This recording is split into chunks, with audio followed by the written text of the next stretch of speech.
Alright, so we're going to review the Bell MX-9 Adventure Helmet.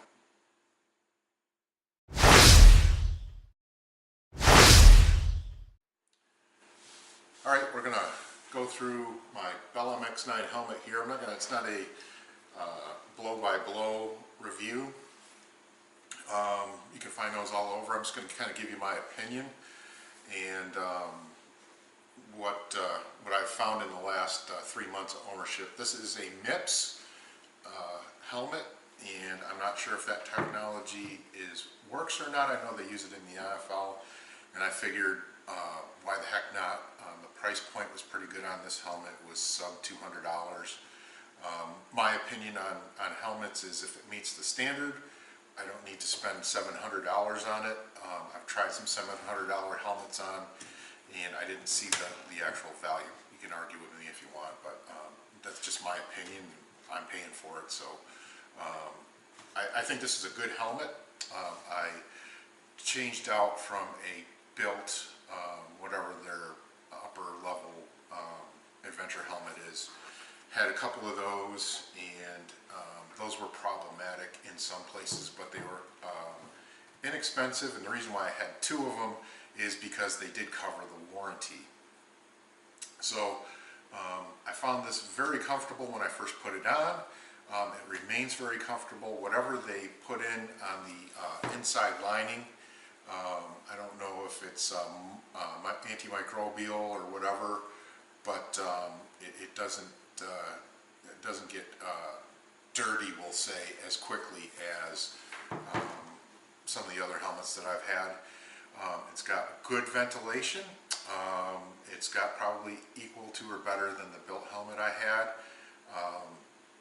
As far as adventure helmets go, they're all fairly noisy because they have a lot of edges on them that cause noise in a long face chin bar area. So I'm used to riding with adventure helmets and dirt bike helmets, so I don't have a problem with that. I've done some modifications to it just for the electronics that I carry. I've put a Everride type camera mount, which I have tested at 80 miles an hour and bifurcated a coil with it, and it has remained on and has not had any damage to it. I've also put the dark smoke shield on there because I ride in the sun quite a bit. And one of the really good things is the Sena works really well with this. It hooks onto the side of the helmet very well, and there's actually cutouts in both ears for the speakers, which I didn't have in my other helmet. The other thing that I've done is I've wired my microphone into the chin bar, put it right behind the cheek pad. It fits there very nicely. It's one of those T-shaped Sony ones. I forget. I'll put it in the description for anybody who wants that. But I bought some manufactured dead cat to put on there that worked very well. And I was concerned about the MIPS and having the wire go across, and it doesn't affect that. So it's below the MIPS, and the MIPS can still slide back and forth. The MIPS is a piece of plastic that can move. If your helmet hits the ground, your head won't take the shock. It'll have a little bit to recover from that. Other than that, it's light. It's lighter than the built. And I'm sorry I keep comparing this to the built, but that's the last helmet that I had. It's very well made for the price point, I think, and it's comfortable. You can ride with it all day. One of the things that I had an issue with some of the other helmets that I've had is this where the liner meets the brow. Right here, some of them, if they don't come down far enough, or if they're not padded enough, they kind of tend to wear on your noggin, on your forehead, after several hours. And this is very comfortable. The entire inside is very comfortable, very removable, very washable. So those are all the things I like about it. The things that I don't care for it was, I knew it going in, is the lack of a sun shield on the inside. I kind of in Arizona we have some pretty amazingly blinding sun, and that could be midday or sun up, sundown kind of thing. And I always like to put the dark shield on it, plus put the sunscreen down, and then riding on dirt gravel roads and stuff like that, I like to leave the visor up and then put the sun shield down. It's not that bad. I guess you trade off the weight of the sun shield for the MIPS. I can do that and just bring a pair of sunglasses or clear glasses to wear, you know, when I've got the visor open. I haven't had any issues yet, so it's really not that big a deal. The only other thing I can think of at the moment is the still has a D-ring type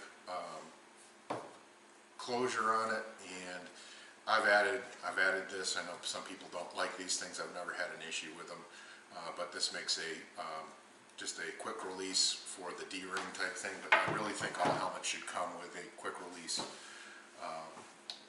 chin strap. But everything worked really well.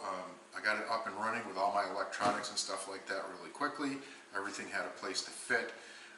There's enough room. This is a little bit more compact than some adventure helmets, which is kind of welcome.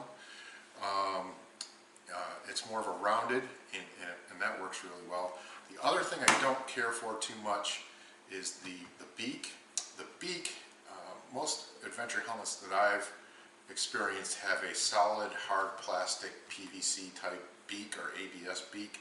This one is a very flexible beak, if you can see that, and in heavy wind has a tendency to deform or to deflect.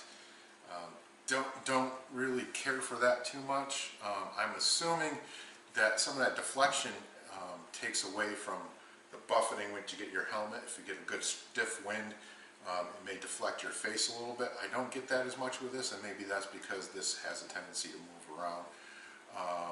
The other thing I don't care for with the beak is that it doesn't seem to adjust very much. It's stuck in this upper, the lowest elevation I can get out of it is this upper, above the shield type of thing, and I like to keep my visors down again for more sun protection. But other than that, I think it's a great value for this helmet. It's a good looking helmet, and like I said, with today's technology, you can get all your electronic gadgets on it without too much difficulty.